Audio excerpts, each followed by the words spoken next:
In a world where time seemed infinite, two friends sat under a tree, pondering life's mysteries. "Why do lichens live so long?" one asked. The other replied, "Perhaps they understand patience and resilience better than us." As they watched the lichens thrive on rocks, they realized these organisms witnessed the birth of mountains and the fall of empires. "Maybe their secret is simplicity," the first friend mused. "They endure by adapting, not resisting."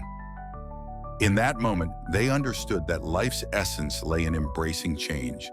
Like, comment, and subscribe for more thought-provoking stories.